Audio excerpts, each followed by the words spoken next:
سلام و خیلی خوش اومدین به یه ویدیو دیگه با من. توی این سری اپیزودهای 20 تایی کتاب Vocabulary for IELTS سطح Advanced رو در قالب 20 تا اپیزود پادکست بهتون کامل آموزش میدم. کل لغات، عبارات، اصطلاحات و گرامرهای فوق حرفه‌ای که احتیاج دارین تا توی اسپیکینگ و رایتینگ آیلتستون عملکرد بهتری داشته باشید براتون جدا کردم و توی این پادکست آموزش میدم. این کتاب یه جلد دیگه هم داره، لول اینترمدییت هستش که توی این پلیلیست اون هم در قالب 20 اپیزود پادکست و PDF آموزش دادم. راستی وقتی که این پادکست ها رو گوش میدی فایل های PDF هم در کنارش هست که میتونی عضو بشی توی کانال تلگرام. فایل های PDF رو با طراحی، کیفیت و دیزاین بالا دانلودشون کنی و پرینتشون کنی. حالا نکته مهم و سوالی که ممکنه برات پیش بیاد: چطوری این پادکست ها رو گوش بدم؟ چطوری از این ویدیوها استفاده کنم؟ نحوه درست استفاده کردن از این ویدیوها، گوش دادن به این پادکست ها و کلا خوندن این کتاب رو در قالب یه ویدیو انتهای صحبت هام بهت توی مراحل متفاوت میگم. یادت نره تمام مراحلی که توی این ویدیو بهت میگم و تک به تک اجرا کنی تا بتونی به بهترین نحو ممکن این کتاب رو بخونی و لغات و اصطلاحاتش رو توی اسپیکینگ و رایتینگت استفاده کنی.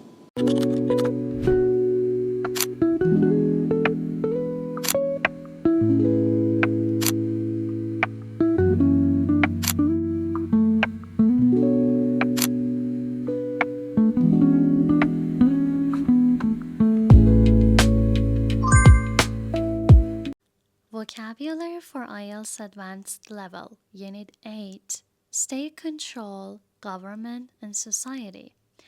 Hi everyone, it's Sahar and welcome back to another episode of Saharcast.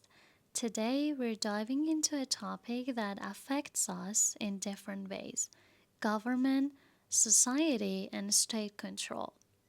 Every country has its own system of governance, ranging from democratic to authoritarian.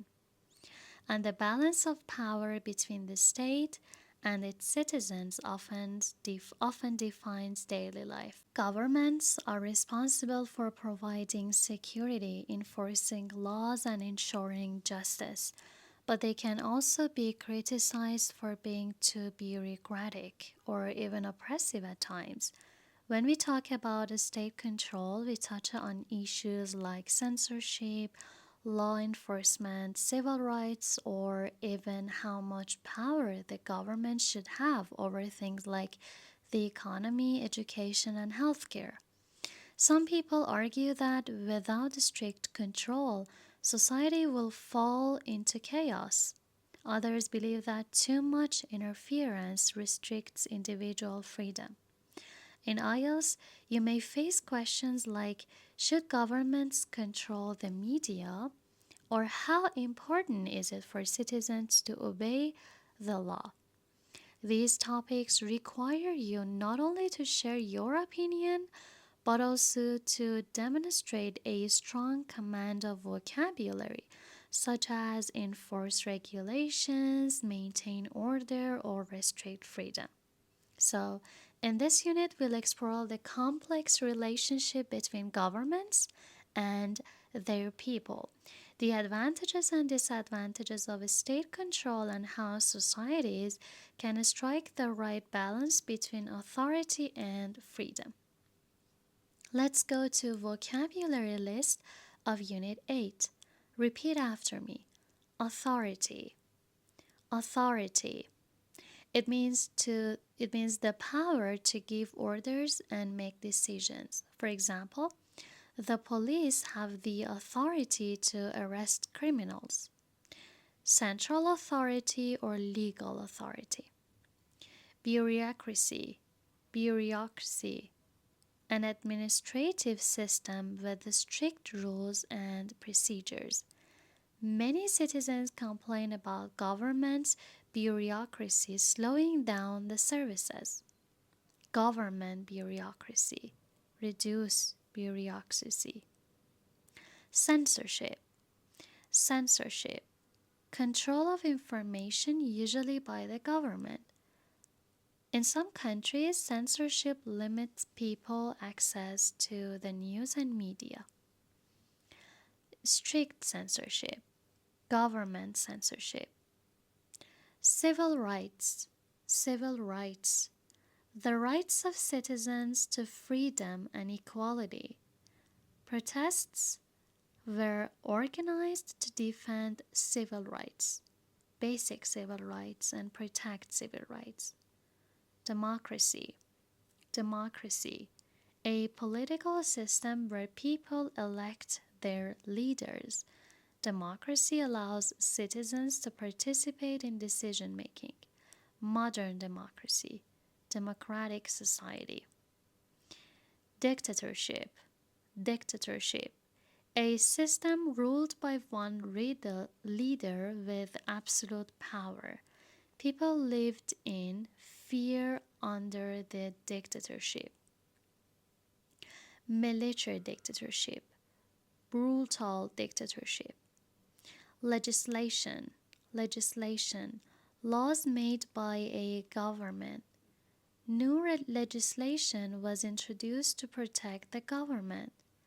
Pass legislation, introduce legislation. Oppression, oppression, unfair use of power to control people. Citizens rose up against years of oppression. Political oppression, oppression of rights. Surveillance, surveillance, close observation, especially by the government. Technology has made mass surveillance much easier. Government surveillance, constant surveillance. Authoritarian, authoritarian, demanding strict obedience to authority. The country is ruled by an authoritarian regime. Authoritarian rule, authoritarian state. Legitimate, legitimate, recognized as lawful or valid. Citizens questioned whether the government was legitimate. Called legitimate authority, legitimate power. Oppressive, oppressive, cruel or unfairly controlling. Oppressive laws restricted free speech, oppressive regime or oppressive system. Constitutional, constitutional, allowed by or related to a country's constitution. Citizens fought for their constitutional rights. Constitutional monarchy, constitutional law. Verbs, enforce, enforce, to make people obey a rule or a law. The police must enforce traffic regulations, enforce a law, enforce discipline. Govern, govern, to control or manage a country or people. The country is governed by elected officials. Govern effectively, govern fairly.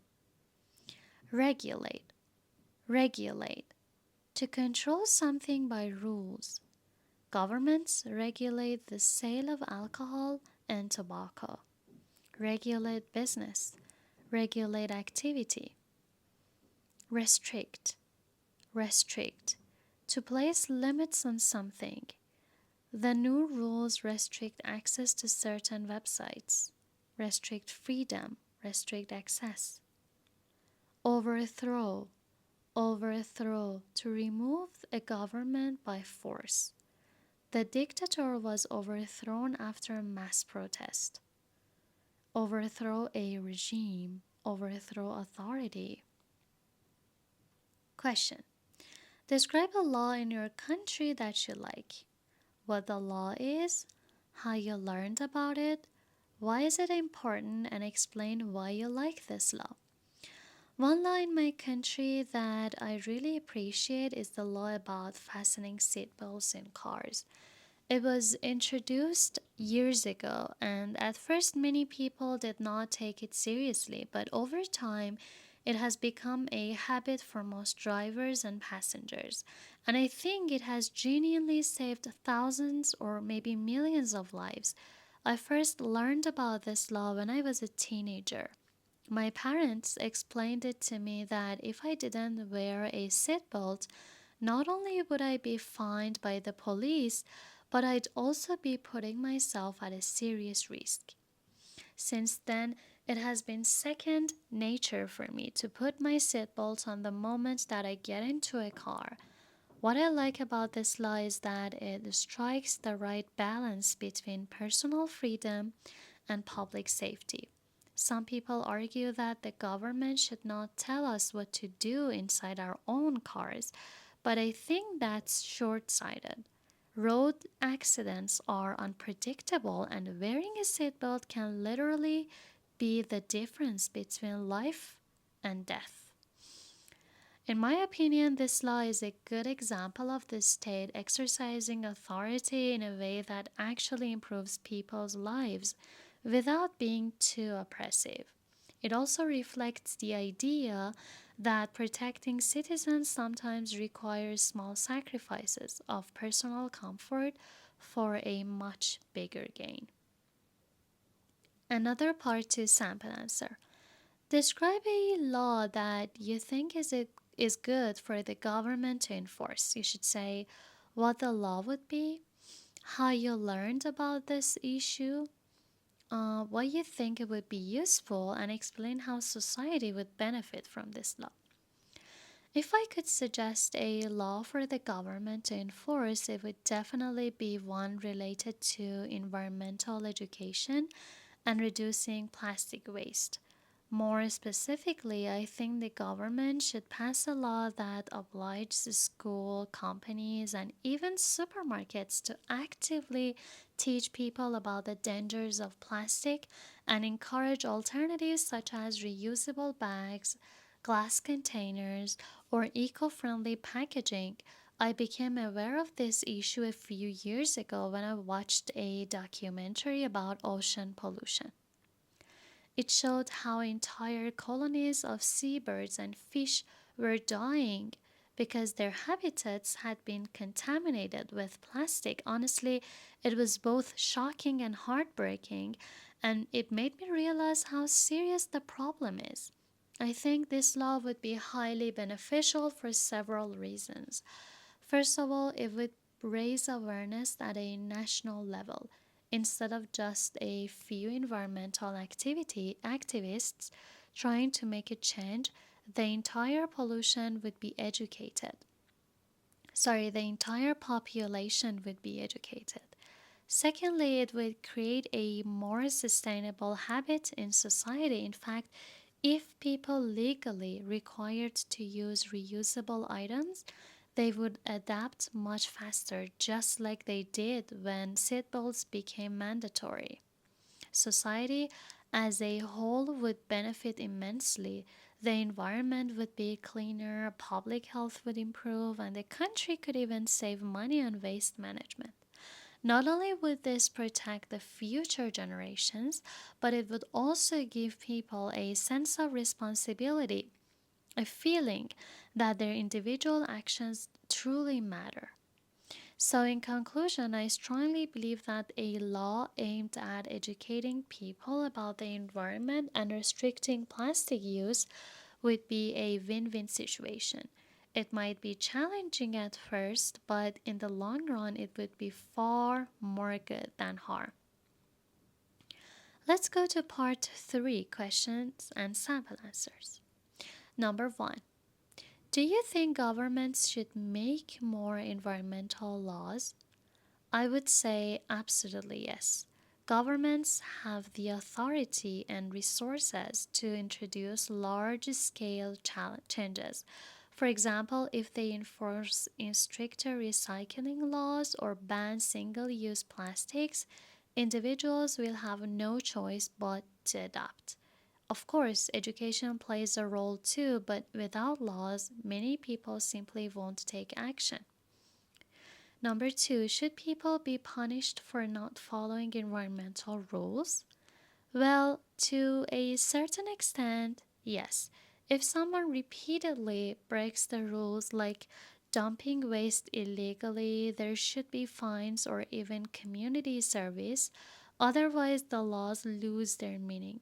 But at the same time, I think governments should also focus on raising awareness instead of only punishing people.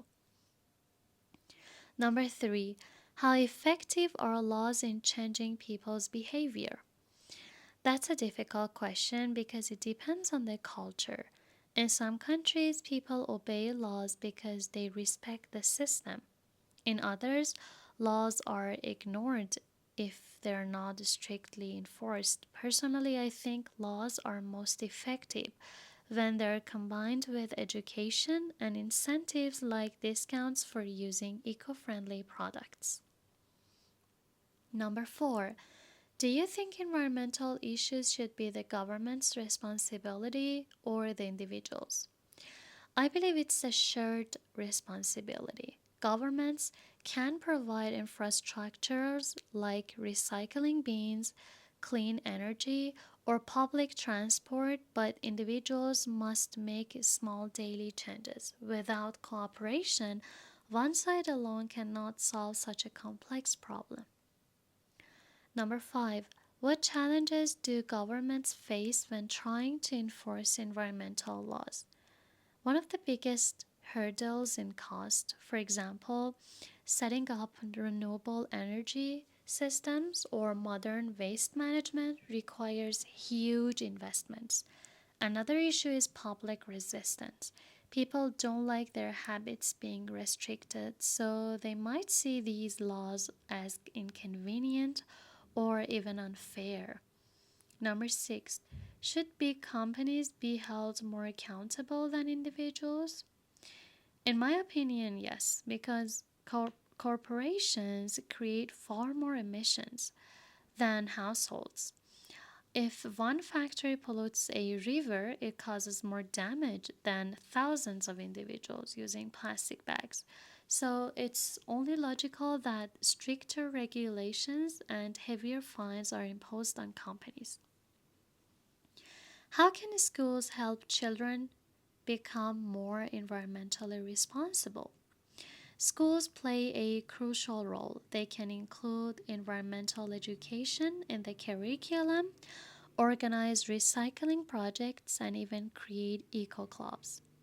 If children grow up with these habits, they will carry them into adulthood. It's much harder to change behavior once bad habits are already formed.